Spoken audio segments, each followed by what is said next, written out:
Kahit na maliit pa yan, 1,000, 10,000 pesos. Pera nating mamamayang Pilipino yan. Dapat nilang i-account sa atin yan. Wala silang karapatang ibulsa yan dahil pinapasweldo natin ang mga taong yan.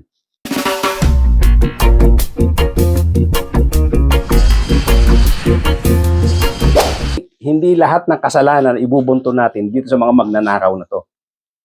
Pati tayong bumoboto sa kanila, meron tayong kasalanan. Doon po sa mga bago lang dito sa aking channel, kindly subscribe, kindly hit the notification bell, pati na yung like button, at pakishare na rin po para lumaki ang ating community. At tuloy-tuloy na po tayo sa ating topic for today. Bakit naging ganito ang mga politiko na binigyan natin ng pagkakataon, binigyan natin ng tiwala na maging public officials? Bakit ko ginagawa ang pagpuna at paggawa ng contents tungkol sa mga politikong gumagawa ng kamalian sa bayan? At of course, ginagawa din natin yung pagpuri doon naman sa mga gumagawa ng tama. Doon sa unang tanong, kung bakit ganito ang naging ugali ng mga politiko na binigyan natin ng pagkakataon na maging public officials. Yung mga binigyan natin ng pagkakataon maupo sa pwesto at maging mga public servants. Supposed to be mga public servants sila, pero bakit naging ganito ang ugali nila? Ito mga kababayan ang kasagutan na para sa aking opinyon, ito ang naging dahilan. Una, dahil na rin sa sobrang paghanga ng mga mamamayang Pilipino dito sa mga personalidad na ito. Maging artista man sila o hindi, ang mga tao, karamihan, marami sa masa, kaya nga sila nananalo dahil nga sa masa. Dahil marami sa masa ang sobrang humahanga sa mga taong ito. Kahit ano pa man ang ginawa ng taong ito, lalong-lalo na nga, kaya nga maraming naging politicians na mga artista. Dahil nga dito sa ugali ng mga maraming Pilipino na humahanga sa mga personalidad na ito. Para tayong nasanay doon sa mga napapanood natin sa pelikula. Na gusto natin, yung hinahangaan natin, siya ang bida, at kung yan ay lalapit na gustong maging public official, binibigyan natin siya ng pagkakataon. Sinusuportahan ng maraming Pilipino dahil nga doon sa paghanga sa taong yun.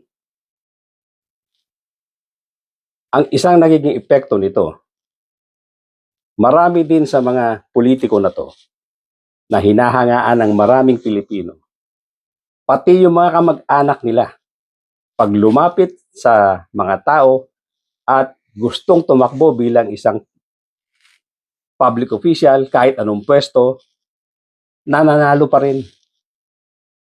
Dahil nga doon sa sobrang paghanga natin sa mga taong yan, pati mga kapamilya nila, kapatid, magulang, kamag-anak, pinsan, ibinoboto pa rin. Doon nagkakaproblema ang Pilipinas. Isa sa pinanggagalingan ng problema natin, yung sobrang paghanga ng mga Pilipino sa mga personalidad. Kaya mapapansin nyo, may mga politiko, artista man o hindi, kahit walang performance, nananalo. Of course, lately, yung nakaraang eleksyon, hindi lahat ng artista nanalo. Pero ang masakit nito, mayroon pa rin mga naiwan na mga artista at mga personalidad na walang performance pero nananalo pa rin. Ang mabigat nga dito, mayroong mga artista walang performance at nakasuhan pa dahil sa anomalya. Nakulong dahil sa anomalya. Bandang huli, nagkaroon ng pagpapalit ng leadership, naabsuelto yung mga kaso, nakabalik na naman sa pwesto, at kahit na nga may mga record na ng anomalya.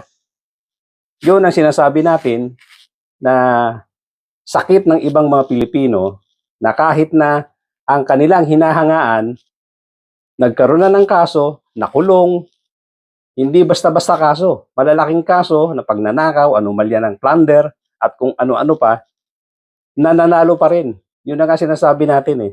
Hindi natin tinitignan ang sarili natin, bakit natin binoboto yung mga taong ganito.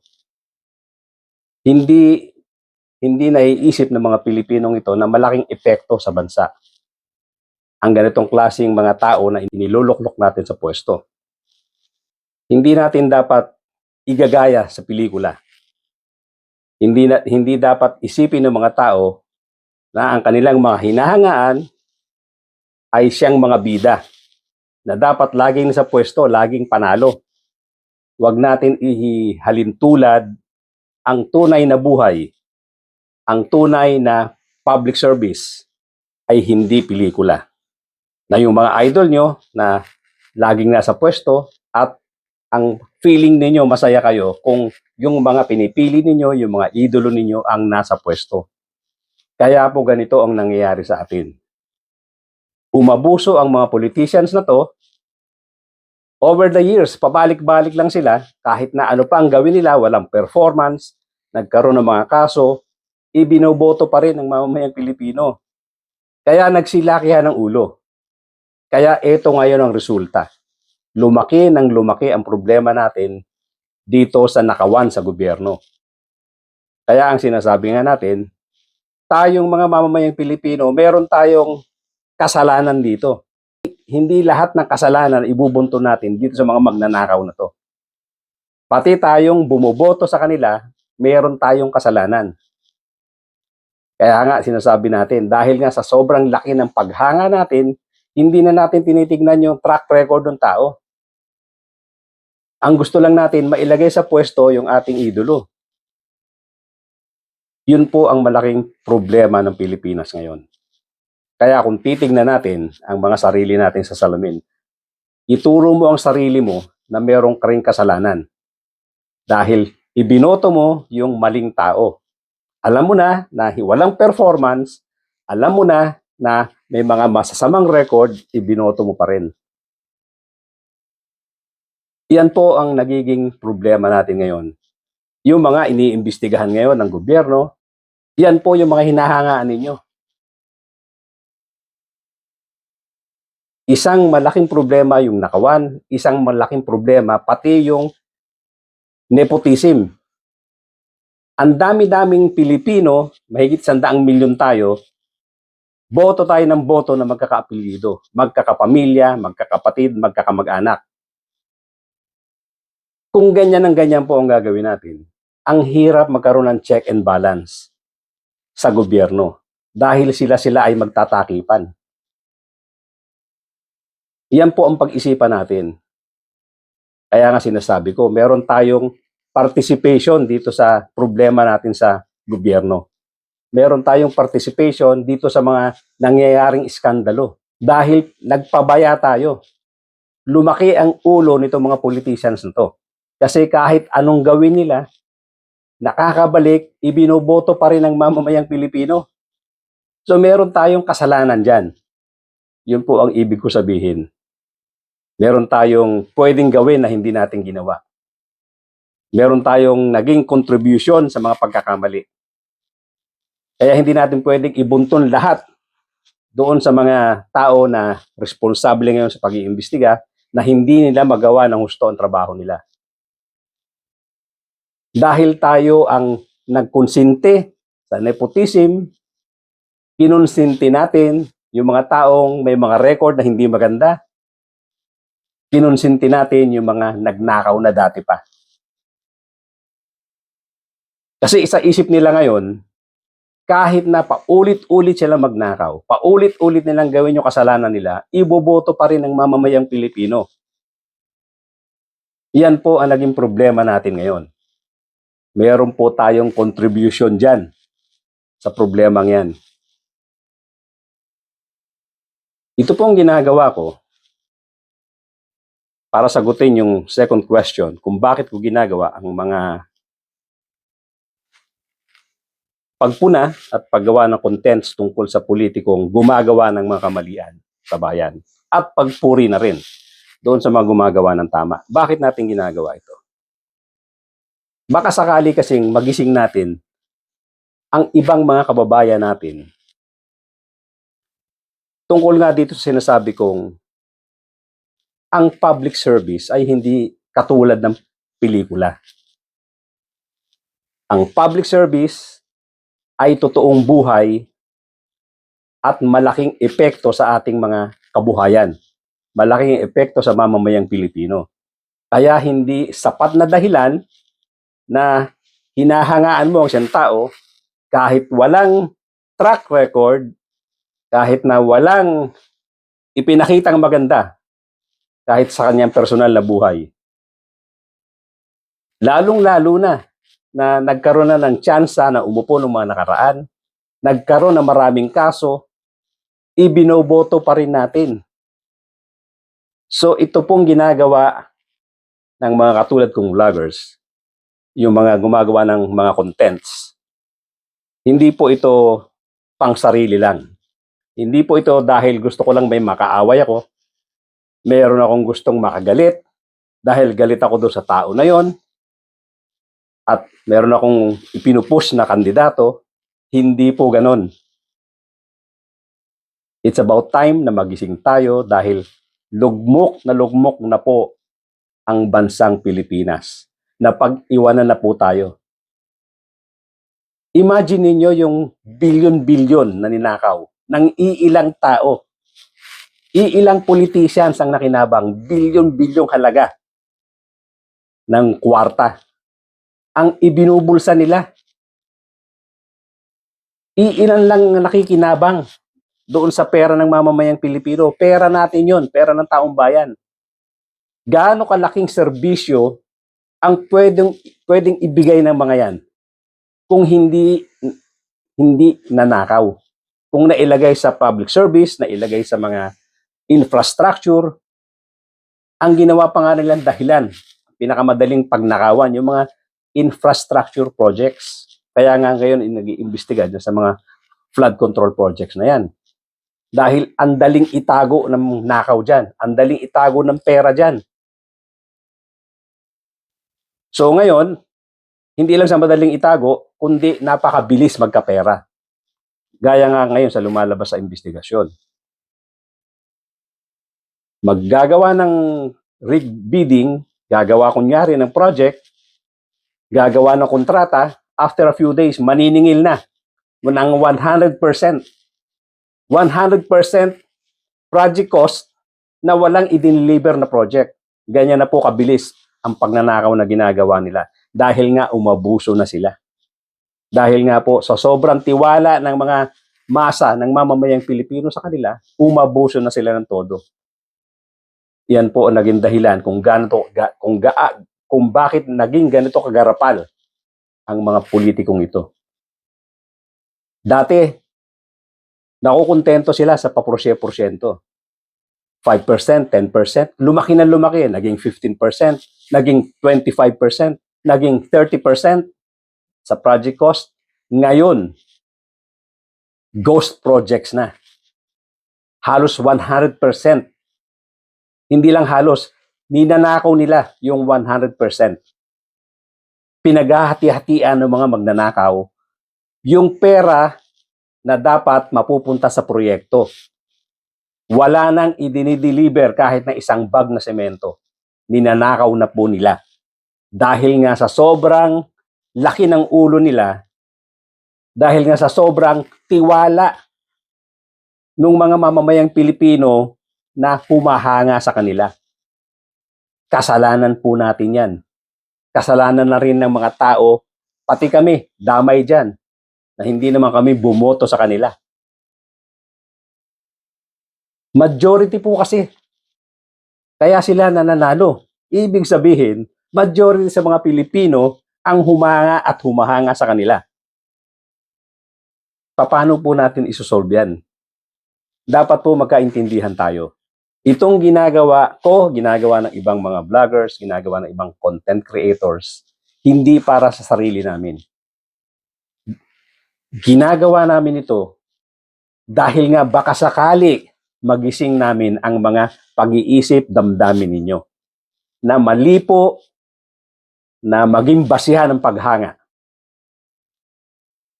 Mali po na dahil idolo ninyo, ilalagay ninyo sa pwesto. Damay po ang buong Pilipinas. Damay po ang lahat ng mamamayang Pilipino sa pagkakamaling yan. Kung tayo po ay nag-iingat sa pagboto ng mga tao, pagpili, base sa kakayahan, sa background ng tao, dapat hindi tayo ganito kahirap. Napag-iwanan na po tayo dito sa Asia. Kung makikita ninyo kung gaano kaganda ang Japan, gaano kaganda ang Singapore, gaano kaganda ang Malaysia at iba pang bansa, kahit yung Brunei na napakaliit, hindi tayo dapat mauhuli sa mga yan. Dahil noong mga 1960s, tayo po ang nangunguna rito sa Asia. Isipin nyo, napakaganda ng ating bansa.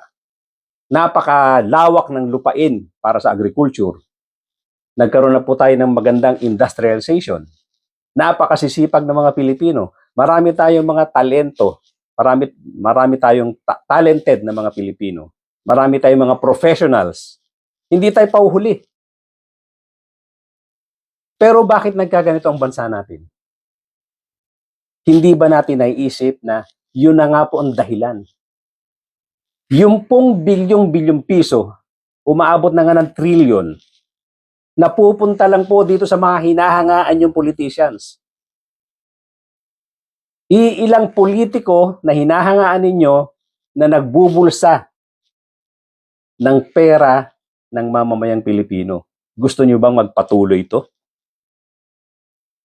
Kahit na po sino pa ang sinusuportahan ninyong politiko, whether PBBM kayo, whether Duterte kayo, at kung sino pa, ang tingnan po ninyo yung ugali at yung kanilang pagiging tapat sa serbisyo. Huwag po tayo magbulag-bulagan. Ang mali ay mali. Ang dishonesty ay dishonesty. Kung hindi mapagkakatiwalaan ng tao, kung ayaw ng pananagutan, ayaw ng accountability, dapat po magising tayo eh. Kung ang tao, ang politician ay pinupuna natin na merong perang nawawala, bilang isang public servant, dapat willingly magpapaimbestiga siya. Dapat willingly sasagutin niya ang mga tanong tungkol doon sa perang nawawala. Pero kung yang accountability na yan, tatanggihan niyang sagutin, ibig sabihin po niyan, hindi talaga mapagkakatiwalaan ng taong yan. Nanakawan lang po tayo niyan. Sinasabi ko nga, whether side ka ni PBBM or side ka ni Duterte, pag hindi po tumalima sa accountability, pag ayaw po magpaimbestiga na karapatan ng mamamayang Pilipino, karapatan po nating lahat yan na magtanong. Yung ginagawa po sa Congress na pag-iimbestiga, hindi naman para sa mga congressmen yan lang. Hindi para sa kanila lang yan. Yung ginagawa nila pag-iimbestiga, pati sa Senado, ginagawa ng ombudsman, hindi po para sa sarili lang kapakanan yan. Ang ginagawa nila pag-iimbestiga, right po ng mamamayang Pilipino yan. Para sa atin po yan. Kaya wag tayong magagalit sa Kongreso kung nag-iimbestiga, kahit ano pa man ang tinatayuan mong partido, ano pa ang hinahangaan mong personalidad. Kung iniimbestigahan siya, wag po tayong magalit. Yung ginagawang pag-iimbestiga ng Kongreso, ginagawang pag-iimbestiga ng Senado, para po dapat sa ating mamamayang Pilipino yan. Hindi po natin dapat kinukontra yan. Dapat po nating suportahan yan. Hindi po nila pleasure yan. Hindi po nila yan katuwaan lang. Ang gagawin nilang investigasyon at gagawin nilang investigasyon, karapatan po natin yun eh. Ang pinaiiral nila, karapatan po ng mamamayang Pilipino yon. Kaya kahit na ano pang partido ang sinusuportahan ninyo, pag meron silang iniimbestigahan, katulad ngayon, nag-iimbestiga ang ICI, nag-iimbestiga ang Ombudsman, nag-iimbestiga ang DOJ, suportahan po natin yan. Para po sa ating lahat yan. Unless, ikaw na mamamayang Pilipino, ikaw na partikular na tao, ay nakikinabang sa mga politiko na yan. Kaya nga po, tatanungin ko kayo, meron ba kayong pakinabang diyan sa mga milyong-milyong halaga na nawawala? Kung kayo ay may pakinabang sa mga perang nawawala na yan, baka sakali pa mag-ano ko, maintindihan ko kayo na nagagalit kayo sa pag-iimbestiga na ginagawa kay Sara, pag-iimbestiga kay Martin Romualdez, pag-iimbestiga dito sa mga Diskaya, pag-iimbestiga dito sa iba pang contractors, pag-iimbestiga kay Chis Escudero, pag-iimbestiga kay Joel Villanueva. Kung kayo may pakinabang dyan, sige, magalit kayo kung sila ay iimbestigahan. Pero alam ko naman, yung mga common tao, tayong mamamayang Pilipino, wala tayong pakinabang dyan. So hindi tayo dapat magalit sa mga investigating body. Dapat suportahan natin yan. Dahil yan, karapatan ng mamamayang Pilipino ang pinaiiral nila. Yan po ay guaranteed sa konstitusyon. Ang accountability ng mga politiko na yan na hinahangaan natin, hinahangaan ninyo, ay dapat nakakarating sa mamamayan. Dapat sinasagot nila sa mamamayang Pilipino yung kanilang pananagutan, accountability. Kung merong nawawalang pera, kahit na yan po ay halagang 100 piso, 50 pesos, 10,000, 100,000, kahit na po anong halaga yan. Pag yan po ay nawawala at itinatanong na sa kanila, accountable po sila dyan. Maliit man o malaking halaga, lalong-lalo na. Ang mga nawawalang pera ngayon, billions of pesos. Pera po ng mamamayang Pilipino yan. Dapat po nating suportahan ang investigasyon na yan. Pero sinasabi ko nga, kahit na maliit pa yan, 100, 200, 1,000, 10,000 pesos. Pera nating mamamayang Pilipino yan. Dapat nilang i-account sa atin yan. Wala silang karapatang ibulsa yan dahil pinapasweldo natin ang mga taong yan.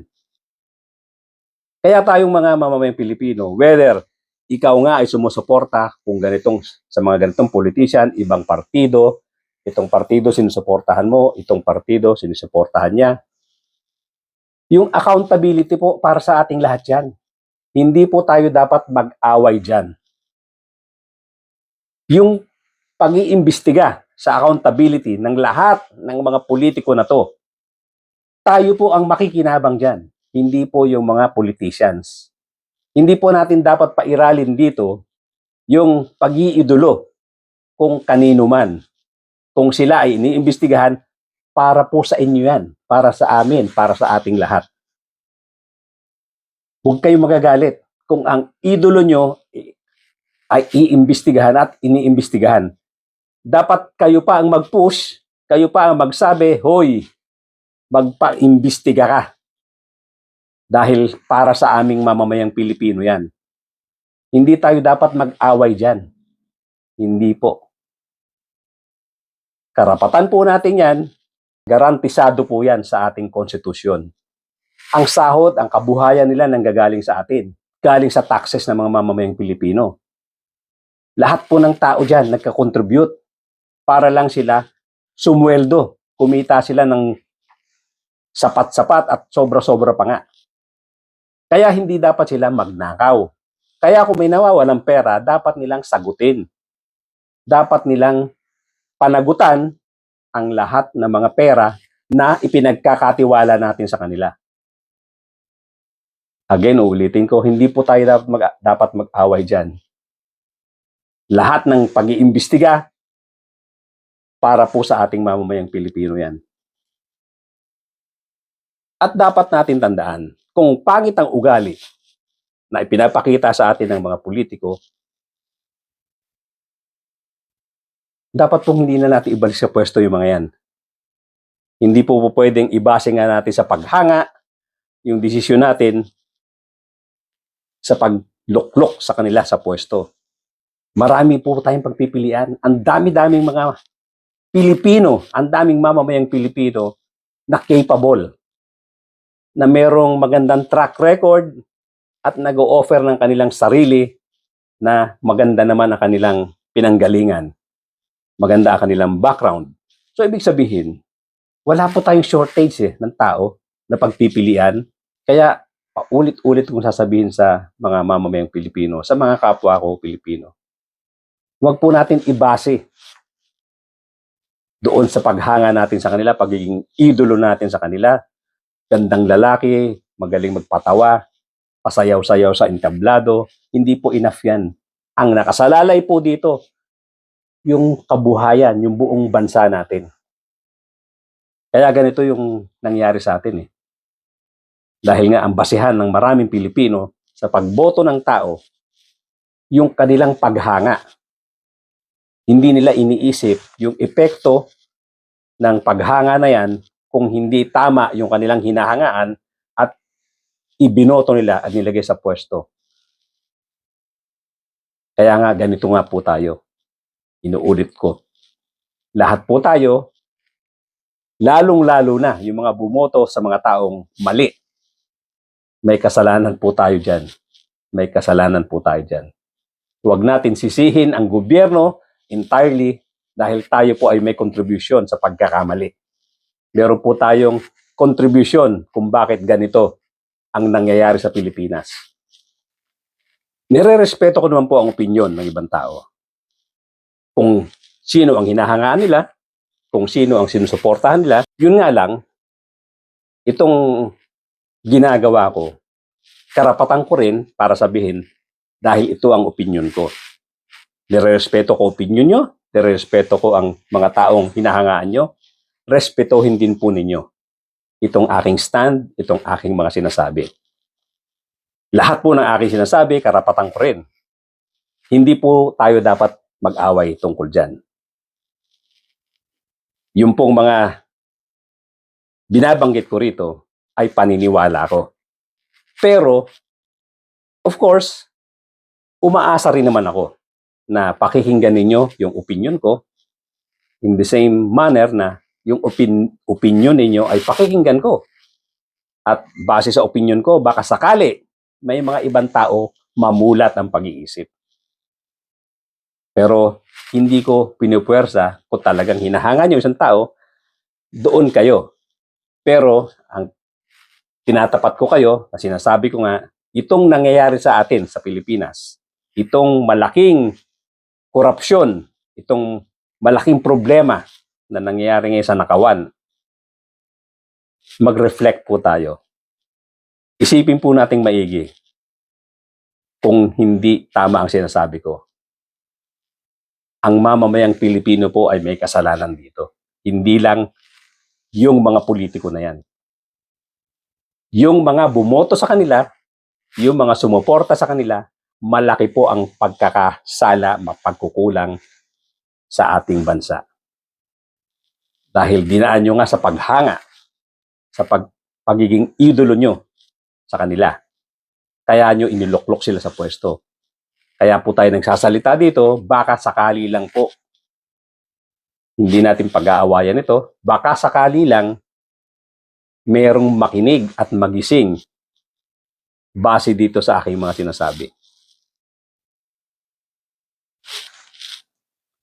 Dapat po nating maintindihan na gaya ng sinabi ko kanina, kung tayo po ay walang pakinabang dito sa bilyon-bilyong nanakaw, milyon-milyon, bilyon-bilyon na mga ibinulsa ng ilang politiko.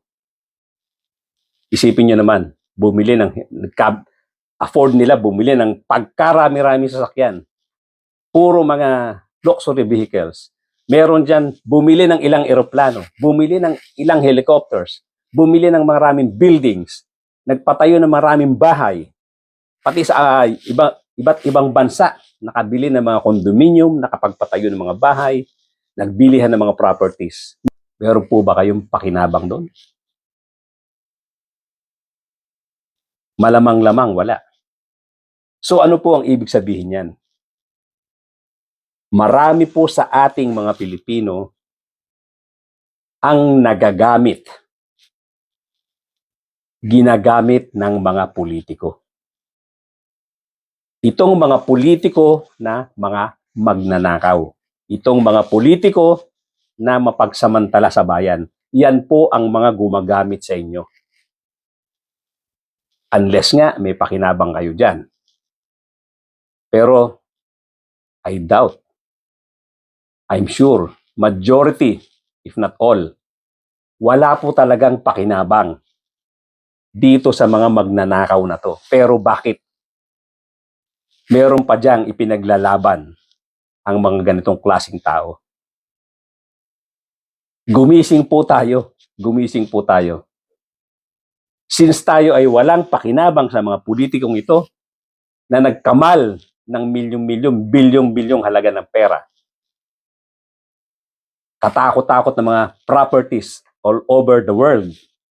Ipinagyayabang yung mga sasakyan nila, eroplano nila, helicopters nila, mga bahay, mga buildings, mga properties kung saan-saan. Wala po tayong pakinabang dyan. Bakit po natin sila susuportahan?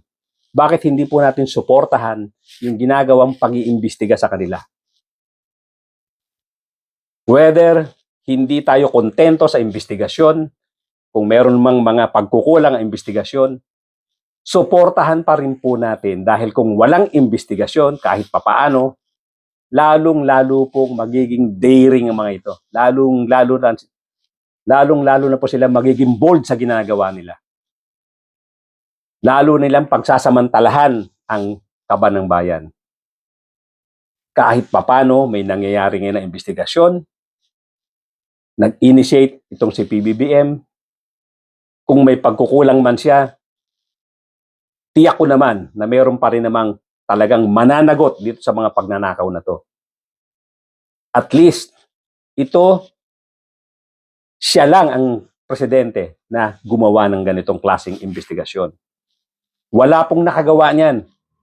Kung hindi man tayo satisfied sa performance itong si PBBM, itong ginagawa niyang pagpapaimbestiga, kung nakukulangan tayo, wala po tayong choice. Sila po ang nasa pwesto, sila po ang gumagawa ng investigasyon, suportahan na po natin. May makulong man lang, kung hindi natin makulong lahat, kung hindi man makulong 100% ang mga yan, may makulong na 60, 70, 80%, magsaya na rin po tayo. Kahit papaano, merong lesson tayong matututunan dito. Merong lesson na matututunan itong mga magnanakaw na to. Wala po tayong choice. Kung hindi natin gusto si PBBM, suportahan pa rin po natin itong effort ng gobyerno ngayon ng pag-iimbestiga. Otherwise, talagang hindi natin gugustuhin ang magiging resulta. Baka itong lahat ng mga magnanakaw na to ay maging scot-free. Baka lahat sila makalaya, makatakbo sa ibang bansa, lalo po tayong walang mahihita sa pangyayaring ito. Again, hindi po tayo dapat mag-away dito. Ang aking discussion dito ay para sa kapakinabangan ng mamamayang Pilipino, para sa bansang Pilipinas. Hindi po ito para dahil sa ako'y humahanga kay BBM, dahil ako'y humahanga sa ganitong politician, dahil ako ay sumusuporta sa ganitong partido. Hindi po ganon. Ginagawa po natin ito dahil kawawang-kawawa na po ang bansang Pilipinas. Baka sakaling magising tayo sa katotohanan, baka naman magising tayo sa katotohanan na itong mga magnanakaw na politicians ay dapat na natin i-condemn.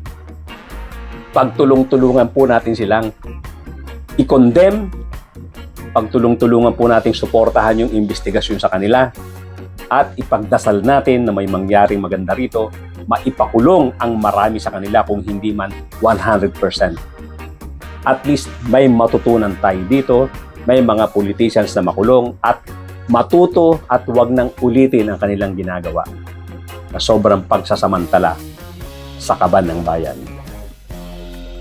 Tayo po ang biktima rito. Kaya dapat tayong magtulong-tulong dito. Kalimutan natin ang partido, kalimutan po natin yung mga hinahangaan natin dito. Magkaisa po tayo sa investigasyon. Kulang man o hindi man tayo makontento, kahit papaano may nangyayaring investigasyon, kahit papaano unti-unti may mga nakukulong at may mananagot sa batas. Ang ganyan lang po muna mga kapatid, mga kababayan. Thank you so much for joining me today. At doon po sa mga bago lang sa aking channel, kindly subscribe, kindly hit the notification bell, pati na rin po yung like button. At mag-comment po tayo. Welcome po ang comment ninyo. Pipilitin natin masagot ang inyong mga comments. At pakishare na rin po.